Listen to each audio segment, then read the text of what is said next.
皆さんごきげんよう、上川薫です。今回は皆さんに非常に悲しいお知らせをしなければなりません。というのも、今回取り上げるニュースというのは、韓国が東京オリンピック・パラリンピックに参加する気満々であるということをお伝えしなければならないからです。このことは以前から私は何度となく解説を行ってきました。韓国における東京オリンピック・パラリンピックのボイコット活動というものは、あくまでも次期大統領選挙に向けての候補者たちの自分は反日活動ができるんですよということを証明するためのただの政治的な活動の一環に過ぎないということ。残念ながらそういう意味では私の解説が完全に当てはまってしまっているわけで、韓国政府としては東京オリンピックについてボイコットする気が全くないよというニュースなどが流れています。しかし一方において、韓国の国民レベル、マスコミ、政治家のレベルなどにおいては、いかにして日本の手を煩わせるか、そして妨害するか、日本の評判を貶めようとするか、そのような活動それ自体は今後も続いていくものとみられます。今回はそうした政府方針としては、オリンピックに参加するんだよという話が出ている一方で、何としても東京オリンピックの一つでもあらを探してこれをつつこうとしている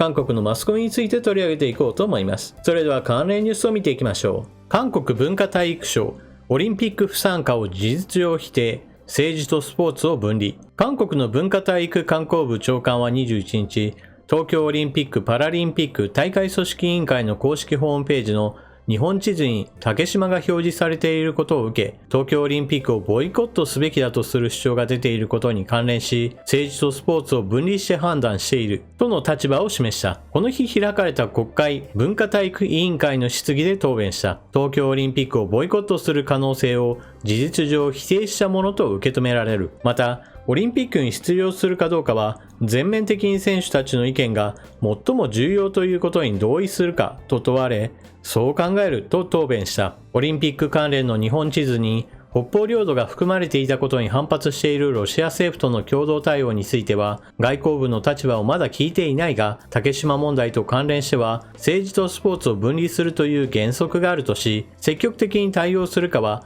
外交部が判断する問題と説明した。韓国政府はこのように、東京オリンピック・パラリンピックに参加するという意思そのものを示しているわけですが、一方韓国のマスコミはというと、基本的には東京オリンピック・パラリンピックの荒探しをしている状況です。東京オリンピック、韓国メディアが選手村の段ボールベッドを批判。韓国で東京オリンピックの選手村で使用される段ボールベッドに嘲笑の声が上がっている。選手村が報道陣に向けて公開されたが、韓国メディアが注目したのが段ボール製のベッド。韓国紙マネートゥデイはオリンピックの大会史上初めて段ボールで作られたベッドだ。災害が多い日本は被災者の収容施設のプレハブで段ボールをよく使ってきた。小さな箱を複数組んで大きな箱を作成し、ボックスをつけて作る方式で大きな骨組みだけでなく接続部もすべて紙になっている。マットレスはポリエチレン素材で作られ、選手の体型に合わせて調節できる。大会が終わった後には全て回収され、リサイクルに使われる予定だと説明した。この段ボールベッドは以前から日本国内でも話題になっていたが、韓国では批判が起きている。同氏はこのベッドに対する韓国民の声を紹介。子供用ではないのか。選手たちは寝ている時に落ちるだろう。韓国だったらゲストを迎えるのになぜあんな風なものなのかと大騒ぎだと非難合々。さらに同氏は安倍晋三前首相の親族が2012年から段ボール製品を取引する企業の代表だったということに言及し、癒着疑惑まで提起していると指摘した。というわけで公開された東京オリンピック選手村における段ボールベッドの写真がこちらです。確かに段ボールで作られたものですが、段ボール製のベッドというものが耐久性などに問題がないことはすでに災害時の使用などから自称されており、その点については問題ありません。あとは選手にとって大きさが合っているかどうかという点については、この写真だけではどのくらいの大きさなのかというのがちょっとわからないので、この指摘が当たっているかどうかはわかりません。ただし段ボールベッドだから問題だという指摘は大きな間違いだと言えるでしょう。またベッドで一番何が重要かと言われれば、それは台座の部分ではなくマットレスの方なのは明らかです。ではどこのメーカーのマットレスが使われているかといえば、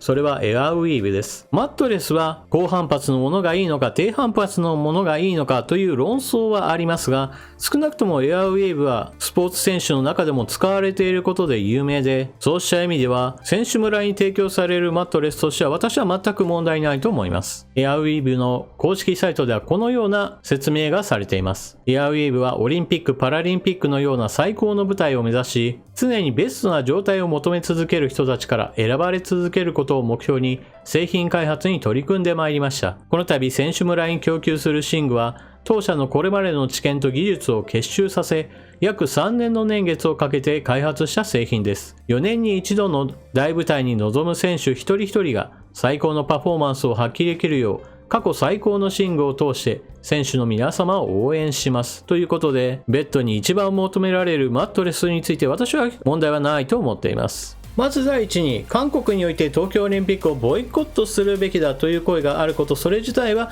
全く嘘ではありません。動画の最初の部分で言いましたが、東京オリンピックをボイコットすべきだとする意見を述べている政治家などは、与党の前代表であったり、もしくは元首相というような、いわば韓国国内における有名な政治家の言葉からも明らかです。ただし、彼らがこのような発言をしている背景というのは、あくまでも政治的なショーとして発言しているだけで、実際問題、東京オリンピックについてボイコットしようなどとは全く考えてはいません。彼らにとって一番大事なのは、自分の政治家としての姿勢、反日活動ができるかどうかということを国民に示すことこそが彼らにとっての目的であり、実際に東京オリンピックをボイコットしようなどとはかけらほども考えていません。しかし一方において韓国国民の中にも、竹島表記がされている地図を見てカーッと血が上って、日本はなんてひどいことをするんだ、東京オリンピックなんかボイコットしちまえという、そういった意見を持つ人も確かに存在します。ですから政治家たちの声に押されるような形でボイコットすべきだという意見を述べる国民も十分な数いるようです。ただしそのような考えというのはあくまでも一時的な劇場に駆られているだけで、実際問題そのような考えが長く続くわけではありません。おそらくオリンピックが始まってしまえば、そんなこと言っていた過去もあったかもしれないなぐらいにすっかり記憶の中から消去してしまうでしょう。そういったわけで今彼らのできることというのは、東京オリンピック開催に向けて様々な情報が出されてきた時に、それらに一つ一つにケチをつけるようなことしか今はできないような状態だと言えます。もちろん東京オリンピック開催にあたっては様々な問題が発生していることは事実です。なぜ東京オリンピックを開催するにあたって IOC の側から UberEats の利用などはできないのかなどといった要望などの話が出てくると、それらについて一時取り上げたくなる気持ちというもの確かにわかります。しかし韓国の報道機関にしてみれば、そのような話題一つ一つにケチをつけることこそが今まさに面白い話題として取り上げる、いわば YouTuber の話題探しと似たような問題で、単に文句をつけたいだけと言えるでしょう。そういったわけで彼らの文句がつけたいだけの話の一つとして私は段ボールベッドの話をしたわけですが、エアウィーヴの説明の中で言ったように、ベッドにとって一番大事なのは明らかに台座の部分ではなくマットレスの方です。なぜならば直接体に触れるからです。そしてエアウィーヴの使い心地についてなのですが、私はマットレスの方は持ってはいないのですが、枕の方だったら実際に使っています。なんだいきなりエアウィーヴの枕が登場かということで、何か私がエアウィーヴからお金をもらっているんだというふうに勘違いする方もおられるでしょうが、少なくとも私のような政治的な発言ばかりしている人に寝具メーカーが商品やお金を提供することなどありえないのですから、その点はご理解ください。さて枕だけに言及するわけですが、少なくともエアウィーヴの枕は私にとっては悪いものではありません。人に勧められるかといえば、それこそ枕の悩みを持っている方に対しては一度は試した方がいいと私は言えます。枕の使い心地というのはそれこそ人によってかなり個人差が激しいものですから、いろいろ試してみる分には全く問題ありません。エアウィーヴが体に合う人というのも必ず存在するわけですから、一度は試してみる価値はあると思います。というわけで韓国政府としては東京オリンピックの参加の意思を今回は示したと言えるでしょう。それは日本にとって非常に悲しい出来事ではあるのですが、彼らにしてみれば東京オリンピックについてあれこれ言うのはあくまでも日本の評判を貶めようとする活動のその一環で、あくまでももてあそぼうとしているだけの非常にたちの悪い行動に過ぎません。真に受けるような話題ではないのです。しかし同時に今後も彼らは重箱の隅をいかにして尽くすかというところに全勢力を注ぎ込んでくるでしょうから、あることないこと様々なことを言い立てるでしょう。日本人としてはそのようなつまらない話に惑わされず、日本人自身がオリンピックを開催してよかったと言えるような体制や選手に対対する待遇といったものを用意することが一番大事でしょう。皆さんは韓国の東京オリンピック参加の意思表明についてどのようなことを思われたでしょうか。ぜひともコメントしていってください。それでは動画を最後までご視聴いただきありがとうございました。チャンネル登録していない方はぜひともチャンネル登録を。そして次の動画でまたお目にかかりましょう。またね。